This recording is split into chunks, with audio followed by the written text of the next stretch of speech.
The support of the Patreon has really made a difference and provided a model to produce free speech without censorship. I want to thank you guys again for your support. So I hope it's prudent to do this video already, but I think it's important that we address this stuff. But especially if we're going to unite these schools of thought, it's going to be good to take a clear look at both of them. And I really quickly wanted to show this picture of an upside down house with a water droplet in front of it.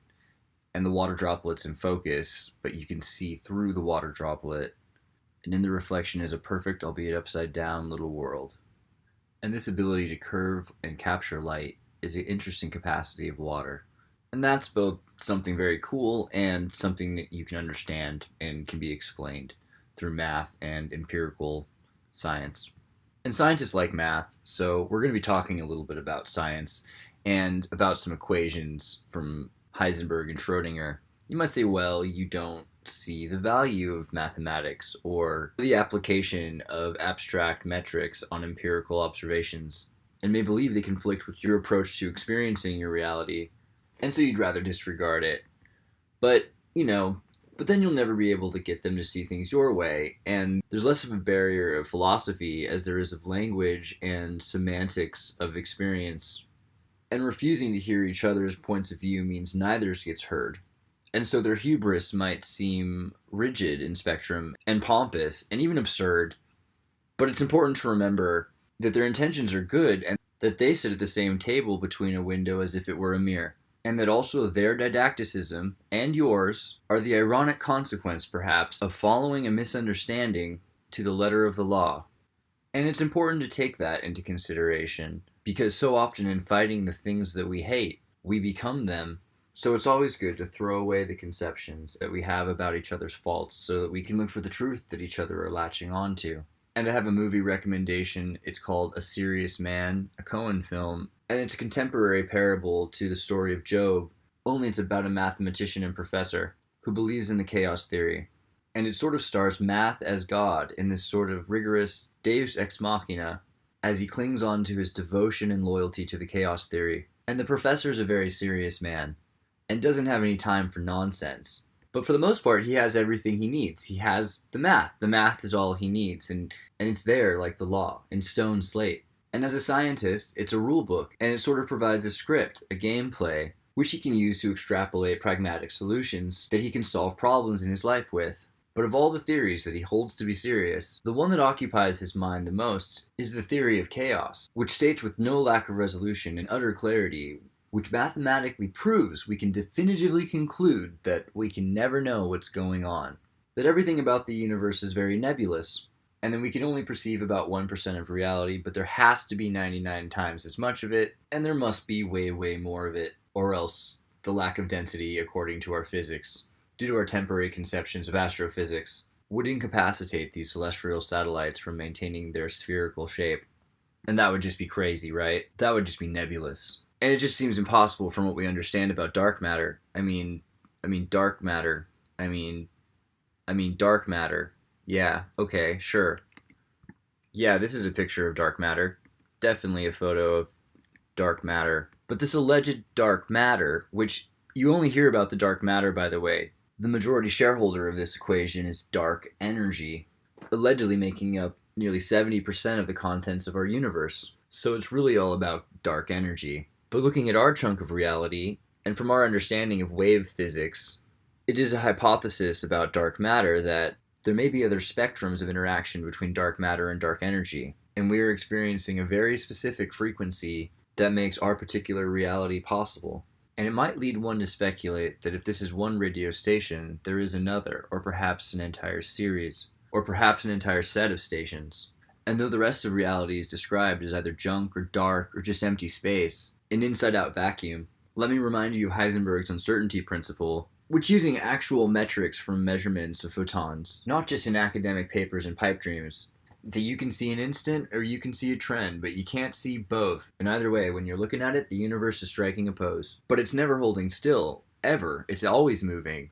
And what I mean by that is there is no instant, or perhaps there is only one. And this was proven by Schrödinger, or rather by his cat. And if you're skeptical and you're worried that I'm going to tell you that an old man named Schrödinger unlocked the secrets of the universe with a box with a cat in it, and you're asking yourself and me if I'm serious? Yeah, I'm totally serious, because what Schrodinger did was he took, and by the way, don't try this at home, a box with a radioactive material and a hammer and a poison and a Geiger counter. However, recent work from the University of Vienna regarding the quantum states of subatomic particles, the quantum states of matter, to unveil the secrets of topology, and physicists have concluded that the density of space can mathematically be described as depth within the equations of quantum relativity, and with something physicists and mathematicians describe as space-time foam or quantum foam, which the universe is comprised of predominantly and is constantly expanding and contrasting like the seas. And the working model for this quantum relative universe, or flat space as it's described by physicists, connected in one long flat twisting plane in an inconceivably long strand that is infinite because it is joined at either side, and our experienced reality can be described as a mathematical illusion which we perceive from the spectral depth of flat space. And if you haven't heard that space is flat, you might be saying to yourself, when did this happen to space science? That they decided the universe was some sort of a hologram? I mean, even a hologram, okay, I've heard something like that, but flat, right? No scientist believes the universe is flat, do they? Like, that's crazy, right? Like some sort of a giant string theory? Because that would just be insane. But there's some solid math that's pretty well accepted, and often championed by physicists such as GERARD, de Hooft, Nobel Prize winner, and Dutch physicist. And there's a lot riding on string theory in flat space, because without it, a lot of very expensive science experiments would collapse. In a sense, everything's riding on it. So in case you get too wound up about string theory and flat space, just remember you've already heard about it all your life in school, especially if you stuck around, and from everybody's favorite, most distinguished professors, such as Leonard Susskind from Stanford and Cornell. And he's even got a bunch of videos on YouTube about entanglement and flat space. But if you open another window and play some sitar music behind it while you watch, it's pretty bearable. However, unless you really like math, it's probably easier just to watch the experiments being done in phys.org, because it's not just math. It actually is a bunch of giant tools measuring stuff. And luckily, I've had some experience with AFMs and TEMs and SEMs, atomic force microscopes, transmission electron microscopes, scanning electron microscopes, and they all kind of work slightly similarly. They all work kind of differently at the same time, because they're trying to read bombarding and reactions off of an object in order to tell various things about them. I've actually used a couple of these things. This is a TEM, this is a TEM, transmission electron microscope, and this is a pretty small one actually.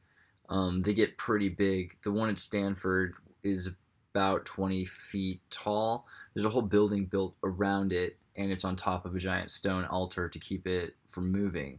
So that the building actually is not attached, it's just walls around a flat piece of stone. I think it's marble or it's granite.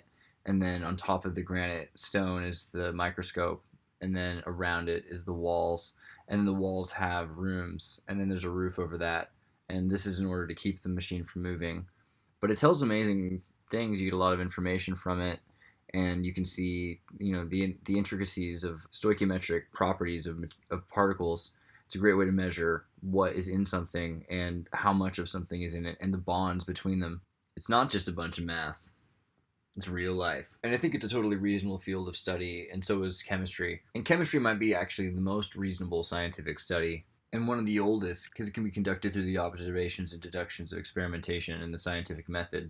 And that's actually where we get our word for experts, experimentation, from experience. And if you're going to look into open educational resources about chemistry, a sociably acceptable place as any to start is Open Yale courses, and they have a great system. And you might be surprised how much you like the chemistry lectures with Michael McBride, despite what you think about science and math. Because even if you think there's nothing else to glean from physics and math and all these ideas from flat space and string theory, the one quote I want you to take away from Open Yale's chemistry lectures with Michael McBride is that science is the belief in the ignorance of experts. And might I paraphrase by saying the skepticism of gnoses and others' experiences.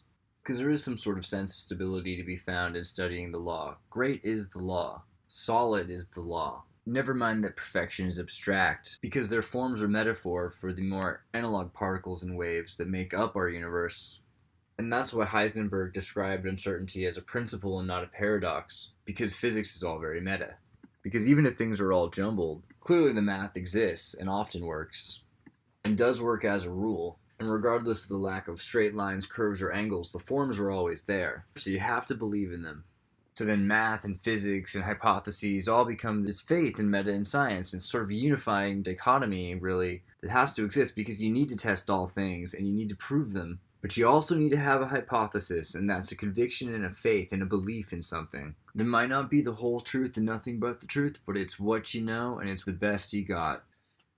And our perceptions and our beliefs might change over time, and in fact they must. But the point is nothing really changes because it's always the same thing. Always reaching for the truth. Always trying to grasp it. And often it cannot be grasped because the truth is a product of the shared parts, or the milieu as it's called in French. And the milieu is a philosophical concept to describe the biosphere or ecosystems or the family or a city. It's a profoundly useful thing. And even a church or a community or a group online can be a milieu. And the philosophy really comes from that sort of a tradition, and was really introduced to mainstream society by a Jesuit priest named Pierre Teilhard Chardin. And don't get too worked up about that, because Chardin was definitely on the outskirts with the Jesuits, and they tried to have him excommunicated, and they silenced him for years. So keep that in mind about Chardin. And also just read some of his stuff. And if it doesn't sit right with you, you can just toss it to the side. That's probably the right thing to do. But I ask, if you were a kid in 19th century France who liked to play with rocks and wanted to study geography and geology and physics and went to a good Jesuit school because that was the only school available to you and you wanted to continue, and you were interested in the things you are now and you wanted to study them, you might have found yourself in his same shoes and collar, or else likely you wouldn't have been able to study these things at all. And despite all that, and being threatened and silenced, he still decided to hold fast to what he believed, and he wrote some things down, which were not to be shared with public, but eventually were smuggled out by Aldous Huxley's brother Julian. And one time Teilhard Chardin said, "We are not human beings having a spiritual experience. We are spiritual beings having a human experience." And both spiritualists and physicists all ask you to find the lie. But the Catholic Church doesn't need to find the lie, they can just do what they want, so they tried to have him excommunicated. Only they couldn't have him excommunicated because all he really did was teach some physics in Cairo. So they decided on banishment, and they sent him away to China, where he ended up in Peking. And wouldn't you know it, he found something in Peking. And you might think this was planted by the Jesuits, but considering how antithetical this was at the time to their entire narrative, most of the things that we're discovering in prehistory would go against most of everything that they're trying to force upon us. I kinda doubt that the Jesuits planted the Peking man. And oh yeah, that's what Chardin found. Teilhard Chardin found the Peking man, which at the time was actually a pretty big deal because the Peking man was an early discovery before just about any evidence of simultaneous hominids to the human species. And so it was basically pawned off as another kind of caveman, as some sort of genetic ancestor to the human, inferior in literally any conceivable way. And the obvious appearance of strength is done away with is explained away as sheer excessiveness by the archaeologists. And I propose this is the status quo's contribution to the narrative. The mythos that these giants are our predecessors and that we are some sort of refined apex, penultimate achievement from these otherwise bulbous, from our bulbous and clumsy predecessors.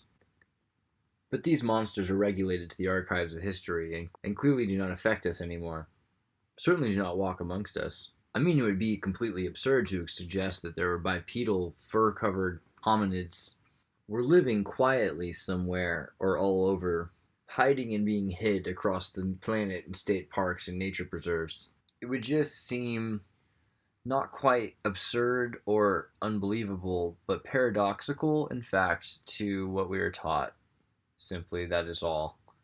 Just literally the exact opposite of everything that we are taught.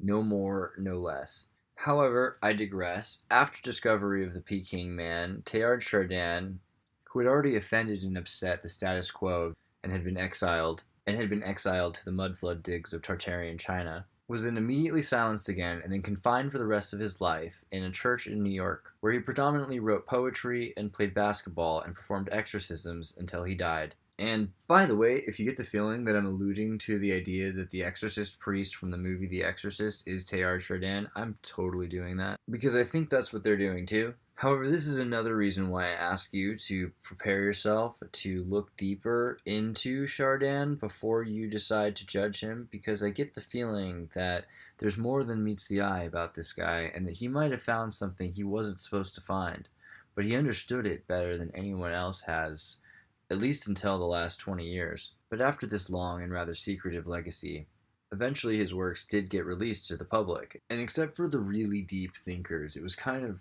brushed over because not a lot of people got it. And maybe it was a lot to do with the prejudice, because at this point he was a complete freak to both the Jesuits, the Catholic Church, the normal people, and the atheist scientists. And you'd be surprised how small of a support network there was, let alone a demographic, for silenced Jesuit priests. But there's a scene for everything, and Julian Huxley, Aldous Huxley's brother, forwarded and helped publish Teilhard Chardin's Phenomenon of Man, the human phenomenon, because in French it's really the human phenomenon. And that's a big thing about Chardin, and one of the things I like about him the most is that he uses words, but he describes them differently. So he has to redefine all these words. But it's usually because there's just a completely different interpretation of the word that actually makes sense, instead of the one that doesn't make sense, which both you and him have thrown away. Only he threw it away first, and he's already come up with something that makes way more sense than that. And one of Teilhard Chardin's trippiest things is his description of evolution, because he describes a completely different evolution than the one that doesn't make sense, because it's a completely other kind of evolution than the bastardized Darwinianism that we're taught in schools, which I don't really want to go into right now because I think most people understand the differences between mutations and evolution. And so spiritual creationists know that there is such a thing as mutations. This is not something that's bizarre or shocking to them, as atheists will often believe. And in fact, it seems like an absurd thing to argue with faith-based believers because for one thing, your conviction ought to be something that's more than an opinion that can be broken from a YouTube video. But I want to offer the same service to atheists if they believe in exactly the same amount of faith, or perhaps more, in some sort of a missing link, or the knots that interlink the missing links that make possible this great exchange from mutations of mucus into completely different, diverse, intricate species. And of course now we know about DNA, but because DNA was not something that could be studied at the time, it was only something recently cracked by some UCSC students with some power books.